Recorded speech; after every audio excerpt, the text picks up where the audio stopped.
하나님은 서로 섬기는 그런 공동체를 만들기 원하셨고, 그런 공동체를 이루기 위해서 노력하는 우리들에게 무엇이든지 원하는 대로 구하라는 겁니다. 그럼 공급하시겠다는 겁니다. 언젠가 이런 말씀을 제가 드린 적이 있는 것 같아요. 제사라는 목적, 제사의 목적. 제사라는 것이 우리 한국 사회에서는 제사가 조상님들에게 그 정성을 들이는 그런 의미로 제사가 드려졌었죠. 그러다 보니까 우리가 성경에 나와 있는 제사도 그런 식으로 이해를 해요. 그래서 조상님들 대신에 하나님이 그 자리에 계시고, 우리가 하나님을 위해서 무언가를 열심히 하고 잘 해야 되고, 조상들에게 정성을 다해서 상을 차렸던 것처럼 하나님 앞에 정성을 들여서 예배를 드리고 예물을 드리고 함으로 인해서 하나님을 기쁘게 하기를 원해요. 왜냐하면 우리 제사는 그 조상들 기쁘게 함으로 인해서 그 조상이 우리의 집을 보살펴주고 우리의 어려웠던 문제들에 대해서 어떤 해결점을 주는 그런 기대를 가지고 제사를 드렸기 때문이죠. 하지만 예수님께서 십자가에서 한 번에 완벽한 제사를 드린 이후에 우리는 다시 제사 드리지 않는다고 얘기를 해서 이름이 예배로 바뀌었어요. 근데 많은 경우 제사와 예배를 구별하지 못해요. 예배의 의미는 뭘까요? 예배는 말 그대로 예를 갖추어 절을 하는 겁니다. 바꿔 얘기하면 제사의 다른 이름이 돼버린 거예요. 그러나 저는 성경을 통해서 그 제사의 의미를 다시 한번 생각해 봤는데, 제사 드릴 때 사람들은 제사장 앞에 와서 늘 무엇을 얘기하냐면 자기 죄를 고합니다. 지금 가톨릭에서 얘기하고 있는 고해성사와 비슷한 얘기죠. 자기 죄를 고해요. 그러면 제사장이 그 죄를 가지고 지성소에 가서 하나님 앞에 그 죄를 고합니다. 그리고 죄를 지은 사람이 가져온 짐승을 잡아서 그 피를 성소에 뿌리고 번제단에 뿌림으로 인해서 그 사람의 죄를 용서해 주는 거거든요. 자, 지금도 우리가 죄를 지으면 나아가는 곳이 있습니다. 법정이죠. 거기 나가서 우리는 물론 우리 스스로 죄를 구하지는 않습니다. 하지만 검사나 변호사를 통해서 우리의 죄를 얘기하고 우리 죄를 변론하고, 그리고 최종 판사가 그것을 판결하죠. 거기에 따라서 뭐 징역형을 사는 사람도 있고 벌금형을 받는 사람도 있고. 그리고 볼 때 제사는 일종의 판결이었죠. 제사장은 판사입니다. 제사장이 그 죄의 경중을 하나님께 물어 판단해 주죠. 현재 우리나라 같은 경우는 판사가 법전을 통해서 법전에 나와 있는 대로 판단해서 죄를 주기도 하죠. 선고를 하죠. 그러니까 제사가 다른 말로 얘기하면 재판인 거예요. 그래서 죄가 큰 사람은 어떻게 해요? 큰 죄를 받습니다. 그래서 소를 드리기도 하고요. 근데 도저히 소를 드릴 수 없을 때는 비둘기나 소재로도 드리기도 한다는 겁니다. 제사가 그렇게 우리의 죄를 그 제사장 앞에 고하고 그 제사장을 통해서 죄 사함을 받는 것이 제사였다고 한다면, 지금 우리가 드려지는 예배는, 여러분, 우리의 죄는 예수 그리스도의 십자가로 해서 한 번에 완벽히 제해졌습니다. 그러므로 우리 더 이상 우리의 죄를 고백하지 않죠. 그러나 우리가 우리의 죄를 고백하지 않는 이유가 뭔지 아세요? 우리가 하나님의 자녀가 되었기 때문입니다. 그 전에는 구약시대에 제사를 드릴 때는 그들은 하나님의 백성으로서 단지 하나님 앞에 나와서 자기 죄를 고하고 용서받는 것이 그들의 전부였다면, 예수 그리스도께서 오신 이후에는 우리로 요한복음 1장 12절 나온 것처럼 그 이름을 믿는 자, 곧 그 뜻대로 부르심을 자에게 자녀가 되는 권세를 주셨다고 말씀하고 있습니다. 이제 우리는 더 이상 죄를 고해야 되는 백성이 아닌 하나님의 자녀로서 신분이 바뀌었다는 겁니다. 그러기에 우리 더 이상 우리의 죄를 고백하지 않습니다. 그럼 우리의 예배는 뭘까요? 오늘 우리가 읽은 본문을 다시 한번 읽어보겠습니다. 7절, 너희가 내 안에 거하고 내 말이 너희 안에 거하면 무엇인지 원하는 대로 구하라, 그리하면 이루리라. 자, 여기서 다시 한번 생각해 보세요. 지금 우리 포도나무 비유를 보고 있습니다. 포도나무 비유에 있어서 포도나무는 예수 그리스도를 얘기한다고 말씀드렸고 농부는 하나님을 얘기한다고 얘기했습니다. 우리는 가지예요. 그러면 가지가 열매를 맺을 때 가지 스스로 열매를 맺을 수 있을까요? 농부나 나무는 가지가 열매를 맺도록 모든 것을 공급해 줍니다. 모든 것. 또 내 말이 너희 안에 거한다는 얘기 뭐예요? 가지로서 하나님의 말씀, 예수 그리스도의 말씀이 우리 안에 늘 거한다는 얘기죠. 그게 뭘 얘기할까요? 법입니다. 그래서 12절에 내 계명은 곧 내가 너희를 사랑하는 것 같이 너희도 서로 사랑을 하는 이것이니 그 말이 우리 안에 거하면 그러면 그 말을 이루기 위해서 내가 사랑하게 하기 위해서 하나님은 우리에게 모든 것을 공급하시겠다는 겁니다.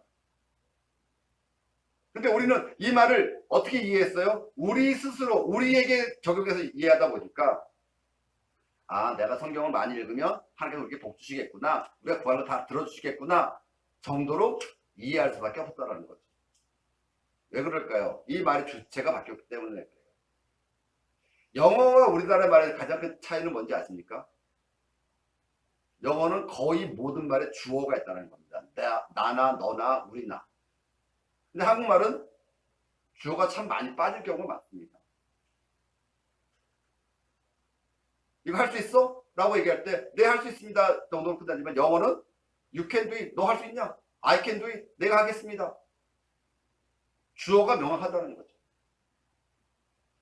그러니까 오늘 이 말에도 우리는 주어가 빠져 있는 거예요. 어떤 주어가 빠졌습니까? 내 말이라는 그 말, 예수 그리스도의 그 말, 우리 안에 예수 그리스도의 말이 있어야 한다는 거죠. 예수 그리스도의 말이 무엇이었습니까? 여러분 교회 나와라 기도해라 라고 예수께서 말씀하지 않으셨단 말이죠. 성경 어디에도 예수님께서 너희가 교회 나와라 기도해라 헌금해라 이런 말이 없다는 말입니다. 오직 예수께서 하셨던 말씀이 뭐예요? 사랑하라는 말입니다. 제가 여러분에게 설교를 하면서 늘 한 가지 주제로 가는 것 같아서 여러분 좀 식상할 수 있을지 모르겠지만 왜 그런 말을 하게 될까요? 예수님께서 오셔서 하신 말, 그 모든 말씀이 결국 사랑하라는 얘기이기 때문에 그렇습니다. 예수님의 말씀을 사랑이라는 말을 빼고 어떤 말을 할 수 있을까요? 예수님의 말씀에 사랑이라는 말을 빼고 무엇이 남아있을까요?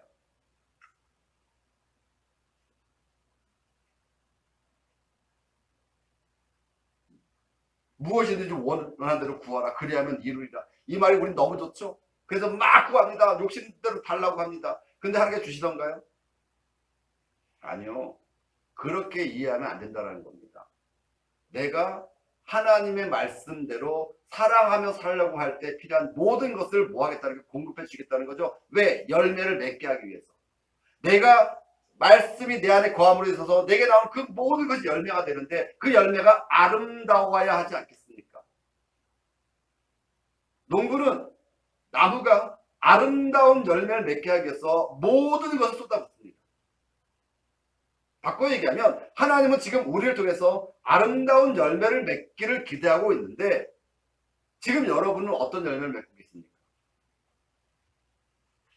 열매. 또 중요한 건 뭐예요? 하나님의 말씀을 바르게 이해하는 겁니다. 하나님의 말씀을.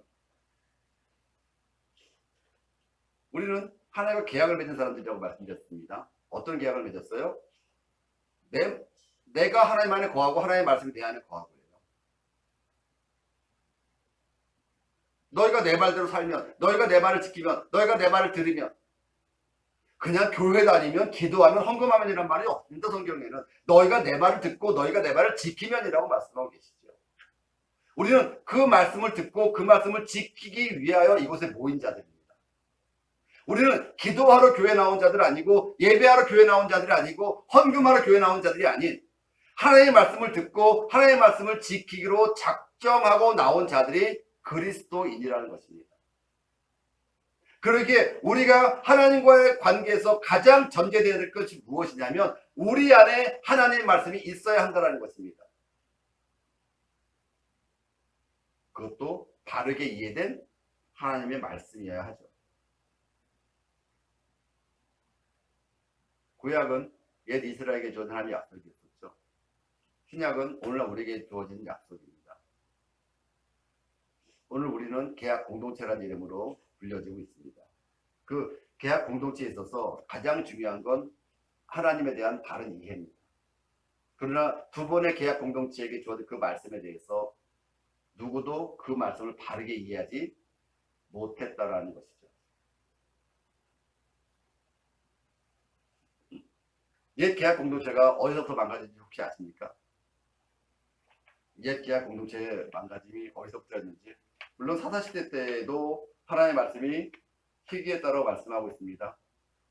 그러나 가장 크게 하나님의 말씀이 변질된 건 다윗과 솔로몬 시대입니다. 왜 그랬을까요? 아니, 다윗이 성전을 짓고 성전을 짓기 위해 하나님 앞에 얼마나 열심히 충성하고 다윗이 하나님 마음에 합한 자였는데 어떻게 그렇게 얘기할 수 있습니까? 라고 말씀하신다면 뭐 크게 할 말은 없습니다. 그러나 우리가 살펴봐야 될 건 뭔지 아십니까? 다윗이 성전을 짓기 위해서 예비했던 그 모든 예물들이 누구 것이었을까요? 군대를 크게 키워서 옆나라 이웃나라 다 약탈해가지고 쌓아놓고 그걸 성전 지었습니다. 그리고 그것을 우리는 복이라고 얘기하고 있죠. 우리가 다윗과 솔로몬을 좋아하는 이유가 뭔지 아십니까? 부러워서입니다. 하나님께서 능력 주셔서 다윗 같은 능력을 주시면 내가 큰 나라를 세우고 큰 군대를 일으켜서 많은 나라를 뺏어다가 하나님께 드리겠습니다. 가 우리의 기도 제목이 되고 있고, 솔로몬 같은 지혜를 주시면 솔로몬 같은 영화를 누리면서 하나님 섬기겠습니다 라는 부러움이 담겨져 있지는 않은지. 아, 목사님 저 그러지 않습니다. 절대 그러지 않습니다. 그럴 수 있겠죠. 그러면 여러분은 왜 다윗과 솔로몬을 좋아하십니까? 여러분이 다윗과 솔로몬을 좋아하는 이유가 무엇이죠? 다윗과 솔로몬은 하나님의 계약 신앙을 성전 신앙으로 또는 왕정 신앙으로 바꿔버린, 제사 신앙으로 바꿔버린 장본인들입니다. 그래서 1년 동안 하나님 앞에 제사를 드릴 수가 없었죠. 왜냐하면 예전에는 성막이 각 부족마다 한 달 앞에 돌아다녔는데 성전을 지은 이후에는 전부 다 예루살렘을 오지 않으면 제사를 드릴 수가 없습니다. 그러니까 1년 동안 아무것도 못하다가 제삿날 제사 드리는 대속죄일에 한 번 성전에 와서 제사 드리면서 자기 죄를 속해달라고 얘기하는 성전 신앙이 되고 말았죠. 그러다 보니까 평상시 삶에 대해서 크게 관심 가질 수가 없었죠. 또 제사 드리면 모든 죄가 사해집니다. 그리고 다윗의 나라는 영원할 것입니다. 여러분 다윗을 왜 좋아하십니까? 우리의 영광과 영화가 영원하게 기대하고 있는 건 아닙니까? 다윗이 나쁘다는 얘기 하는 거 아닙니다. 솔로몬이 나빴다는 얘기 하자는 게 아닙니다. 그들이 그렇게 만들음으로 인해서 하나님의 계약법이 오해되고 사람들이 다윗과 솔로몬을 좋아하게 만들어버린 것이죠. 오늘날도 같은 일을 하고 있습니다. 다윗과 솔로몬이 하나님의 축복의 표상이 되고 있습니다. 군대를 일으켜서 다른 나라의 것을 약탈에다가 하나님께 드리는 것이 축복이라고 얘기하고 있습니다. 많은 기독교인들이 사업을 하면서 부당한 이익을 취하고도 하나님께 예물을 드리면 믿음이 좋다라고 얘기를 합니다. 하나님이 원하는 것은 그런 재물이 아니라, 호세아서에 뭐라고 말씀하고 있습니까? 나는 인애를 원하지 제사를 원하지 않는다고 얘기하고 있죠. 무엇을 얘기해요? 서로 사랑하라는 것입니다. 그게 하나님의 뜻이었다는 거죠. 그렇기 때문에 너희가 내 안에 거하고 내 말이 너희 안에 거하면 이 말을 우리가 바르게 해야 한다는 겁니다. 어떻게 이해해야 될까요? 그 말, 예수 그리스도의 그 말, 예수께서 하셨던 그 말이 무엇이냐는 거죠. 그 말이 내 안에 지금 있느냐라는 겁니다. 내 안에 예수 그리스도의 말씀이 있습니까? 그러면 여러분이 그 말씀을 이루려고 하는 그 모든 노력에 하나님께서 공급해 주신다는 겁니다. 여러분 농부가 열매 맺을 수 있을까요? 여러분 나무가 열매 맺던가요? 열매는 오직 가지에서만 얻을 수 있습니다. 바꿔 얘기하면 농부나 나무나 가지나 하나라는 겁니다. 농부의 노력으로 나무에게 양분을 주고 나무가 그 모든 것들을 가지에 공급함으로 해서 가지가 열매를 맺게 돼 있다는 겁니다. 그러기에 좋은 열매 맺지 않는 가지는 잘리울 수밖에 없는 겁니다. 우리가 구원받았다고 착각해서 내가 가지라고 착각하고 있다고 할지라도 내 안에 그 말씀이 거하지 않으면, 하나님의 양분이 내게 공급되지 않으면 잘려지고 버려져서 말리어 사람들 말에 밟힐 뿐이라는 것이죠.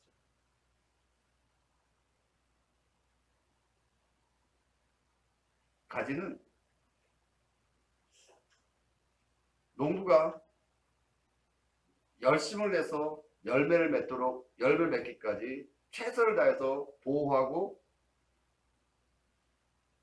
보살피는 그런 존재인 거죠.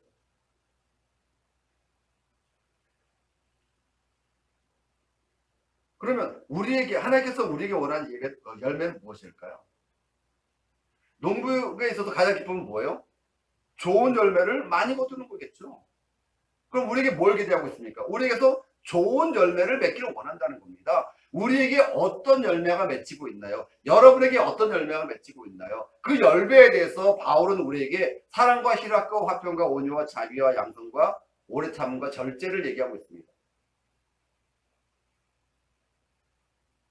여러분에게 지금 어떤 열매가 맺고 있습니까? 혹시 욕심으로 가득 찬 것만 구하고 있지는 않으십니까? 그것이 우리의 열매가 되어서는 어쩌면 우리는 잘려서 버림받을 수도 있다라는 겁니다. 그러면 좋은 열매를 맺기 위해서 우리가 해야 할 일은 뭐예요? 그 말씀이 내 안에 거해야 한다는 거예요. 그것이 내 양분이 되어야 한다는 겁니다. 하나님은 교인들끼리 서로 도우며 지위, 빈부 이런 거 다 따지지 말고, 야고보서도 뭐라고 얘기하고 있습니까? 너에게 부자가 올 때 부자를 환영하고 가난한 자를 환영하지 않는다면 그건 제3된 예배가 아니라고 얘기하고 있습니다. 부자나 가난한 자 똑같이 대우해줘야 한다는 것입니다. 지위가 높고 낮더라도 똑같이 대해줘야 한다는 것입니다. 그게 교회입니다. 교회는 그래서 지위가 없습니다. 천국은 하나님의 자녀로서 들어가는 곳이지, 목사로서 장로로서 가는 곳은 절대 아니라는 사실을 여러분 아시기 바라요. 그래서 하나님은 서로 섬기는 그런 공동체를 만들기 원하셨고, 그런 공동체를 이루기 위해서 노력하는 우리들에게 무엇이든지 원하는 대로 구하라는 겁니다. 그럼 공급하시겠다는 겁니다. 그게 전도죠. 그래서 그들이 공평하게 사는 삶을 보고서 주변 사람들이 부러워서 칭찬하고 우리도 거기 들어가 같이 살고 싶다라고 하는 것이 진짜 전도라는 것입니다. 그러기에 우리가 하나님의 말씀을 알고 그 말씀을 지키려고 사는 것, 그때 하나님 우리 안에 거하시겠다라는 거예요. 9절 다시 보겠습니다. 아버지께서 나를 사랑하신 것 같이 나도 너희를 사랑하였으니 나의 사랑 안에 거하라. 우리가 어디 거하는 거예요? 하나님 사랑 안에 거하는 겁니다. 10절에 내가 아버지의 계명을 지켜 그의 사랑 안에 거하는 것 같이. 우리는 이 말을 잘 이해하지 못하는 것 같아요. 우리가 하나님 안에 거한다는 건 뭘 얘기합니까? 하나님의 말씀을 지키지 않으면 거할 수가 없는 겁니다. 하나님의 약속을 우리가 지키지 않으면 하나님 우리는 관계 없는 자가 되고 마는 것이죠. 그래서 너희도 내 계명을 지키면 내 사랑 안에 거하리라. 우리가 예수 그리스도 안에 거한다는 의미가 무엇을 얘기하고 있을까요? 어떻게 하면 예수님 안에 거할 수 있을까요? 우리가 그의 계명을 지켜야만 그 안에 거할 수 있는 겁니다. 포도나무 비유가 너는 내 안에 나는 너 안에 너희가 내 말을 내게 무엇을 구하면 너 이루리라. 다시 한번 말씀을 읽어보십시오. 우리가 하나님 안에 거할 수 있는 조건이 무엇입니까? 하나님께서 우리에게 무조건 사랑하신다. 여러분 절대 그러지 않습니다. 단지 조건이 사람이 요구하는 조건과 좀 다를 뿐이지 하나님도 우리에게 분명히 조건이 있습니다. 너희가 내 말을 지키면입니다. 그게 계약이고 그게 약속인 것입니다. 약속 없는 일방적인 사랑은 없습니다. 그러잖아요. 하나님을 사랑하지 않는 사람은 하나님께서 보호하시던가요? 그럼 다시 한번 생각해 보세요. 하나님을 사랑하지 않는 사람은 하나님 보호하셨던가요? 그렇지 않습니다. 하나님 말씀 지키지 않으면 자녀라도 이스라엘 민족이라도 어려움 속에 그냥 내어버려 두셨던 그 하나님이십니다. 여러분은 이스라엘 사람들보다 낫다고 생각하십니까? 여러분이 무엇인데 하나님이 여러분을 무조건 사랑하실까요?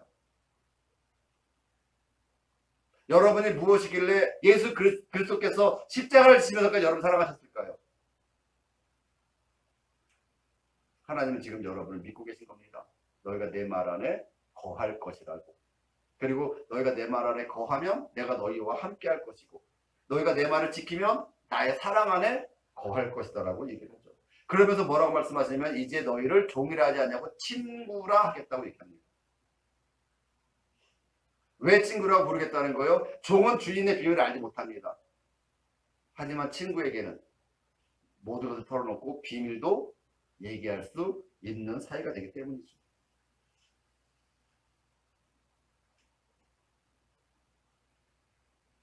예수께서 하나님과 교회의 관계, 몸된 우리를 성전 삼고 우리와 계신 하나님께서 우리를 교회 삼으신 것처럼 우리와 하나님의 관계를 뭐라고 얘기하냐면 친구라고 말씀하고 있습니다. 그래서 13절에 보니까 사람이 친구를 위해 자기 목숨을 버리면 이보다 더 큰 사랑이 없다. 그래서 내가 너희를 위해서 십자가를 진다. 내가 너희에게 더 큰 사랑이 없는 가장 큰 사랑을 보여줄 것이다. 그러니 너희도 그 사랑 안에 거하라. 그리고 그 사랑 안에 거하기 위해서 내가 비밀을 얘기하노니 너희가 내 말을 지켜달라. 가 되는 것이죠. 하나님 안에 거한다는 게 뭘 얘기할까요? 지금까지 우리는 구속사적인 관점에서 교회를 살펴보다 보니까 하나님 안에 거한다는 것이 교회에 열심히 나와서 예배하고 헌금하고 기도하는 것이라고 생각을 했어요. 물론 그것 때문에 지금까지 교회가 유지되어 왔었고 교회가 발전해 온 것은 사실입니다. 지금도 많은 분들이 교회 다니면서 그래도 세상 사람들보다 착하게 살고 그래도 세상 사람들보다는 더 선한 열매를 맺으려고 노력하는 것을 봅니다. 그러기에 지금까지 흘러왔던 그런 구속사가 다 틀렸다는 얘기는 아닙니다. 그러나 이제 우리는 그 말씀 가운데 있는 하나님의 말씀을 다시 한번 조명해 봐야 되고 다시 한번 생각해 봐야 될 시기가 되었다라는 것입니다. 어떻게 해요? 하나님 안에 거하는 것이 무엇인가? 어떻게 하면 하나님 안에 거할 수 있는가? 하나님은 우리에게 그냥 교회 나와라 이러지 않으시고 너희가 내 말을 지키면 너희가 하나님의 계명을 지키면 그의 사랑 안에 거한다라고 말씀하고 있다는 것을 여러분 절대 잊으시면 안 되는 거예요. 왠지 아세요? 우리는 하나님께 우리의 영혼을 맡긴 존재이기 때문이에요. 우리 영혼을 맡긴 존재인데 우리가 무엇을 위해서 맡겼는지 어떻게 맡겼는지도 모른다면 요즘 문물이 워낙 발달해서 나이가 드신 분들은 저도 요즘 뭐 기계 쓰려면 되게 어렵습니다. 저도 점점 이해력이 떨어지고 그래서 기계 사용하는데 굉장히 어려움을 느껴요. 그리고 귀찮아지는 게 많습니다. 아예 몰라 안 해버리죠. 몰라 안 해. 근데 그렇게 몰라서 안 해도 내게 손해가 될 건 그렇게 많지 않습니다. 그러나 알면 알수록 우리에게 뭐가 있어요? 더 큰 유익이 있다는 겁니다. 편해진다는 겁니다. 하나님의 말씀을 여러분 모른다 그래서 하나님 여러분 사랑하지 않는 건 아닙니다. 그러나 하나님의 말씀을 바르게 알면 우리에게 더 큰 유익이 있을 겁니다. 그러면서 16절에 이렇게 말씀하고 있죠. 너희가 나를 택한 것이 아니요 내가 너희를 택하여 세웠나니. 여러분 가지는요 스스로 나무에 달릴 수 없습니다.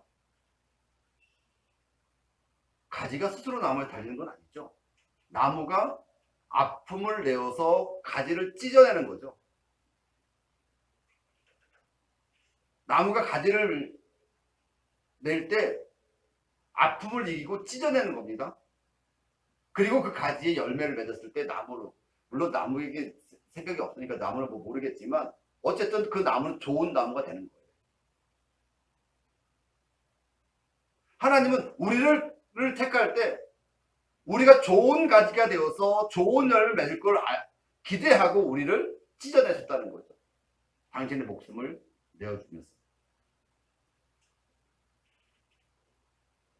그러니까 예수께서 우리를 가지로 삼으셨을 때, 우리를 친구로 삼으셨을 때, 너희가 내 친구로서, 너희가 나의 가지로서 충분히 좋은 열매를 맺을 것이고 충분히 내 일을 감당할 걸 믿고 우리를 택했다라는 거예요. 예정론이라는 건 바로 그런 겁니다. 하지만 진짜 예정은 뭐예요? 하나님께서 우리를 위해서 예정하신 것. 우리가 하나님의 일을 감당할 걸 예정하셨다는 것이고 믿고 계신다는 거죠. 하나님 우리 과거를 묻지 않으십니다. 그리고 우리 선택하셨을 때 우리에게 이렇게 말씀하실 것입니다. 나에게 너밖에 없다. 네가 내 일을 대신해야 한다. 네가 내 일을 이루어다오라고 우리가 부탁하고 있지 않을까요? 내가 너희를 가지로 삼아 너희를 택한 것처럼, 내가 너희를 친구로 너희를 택한 것처럼 이제 너희가 내 일을 감당해다오. 그러기 위해서 내 말이 너희 안에 거해야 한다. 내 계명을 너희가 지켜야 한다라고 우리에게 지금 말씀하고 있는 겁니다. 우리가 하나님의 계명을 지켜야 되는 이유가 복받기 위해서, 구원받기 위해서, 천국 가기 위해서가 아니라 하나님이 나를 택하셨기 때문이고 하나님께서 나에게 사명을 맡기셨기 때문입니다. 내게 어떤 사명을 맡기셨습니까? 너희가 서로 사랑하는 그 사명, 너희가 화목해 하는 직분을 맡기셨기 때문에 그 일을 우리가 감당하려고 그 계명을 지키는 겁니다. 여러분이 계명을 지킨다고 특별히 다른 복이 있지 않습니다. 여러분이 계명을 지킨다고 특별히 다른 일이 일어나지 않습니다. 그러나 우리는 하나님의 말씀이기에, 그 계명이기에 그 계명을 지키는 것이 우리에겐 힘이 될 것이고 우리의 기쁨이 될 것입니다. 말씀을 정리합니다. 우리는 하나님의 말씀을 받은 계약 공동체입니다. 그렇다면 우리가 받은 계약은 무엇일까? 오늘 예수 그리스도의 이제 십자가를 앞두고 마지막 고별 설교 두 번째에서 예수는 포도나무 비유를 하시면서 너희가 내 안에, 내 말이 너희 안에 라는 말씀을 통해서 우리가 예수 그리스도의 말씀을 바르게 이해해서 지킴으로 인해서 하나님의 친구로서의 삶, 하나님의 가지로서의 삶을 잘 살아내기를 기대하고 있다는 사실을 여러분이 기억하시고 여러분에게 어떤 열매가 맺을 수 있는지 여러분의 열매를 살펴볼 수 있기 바랍니다.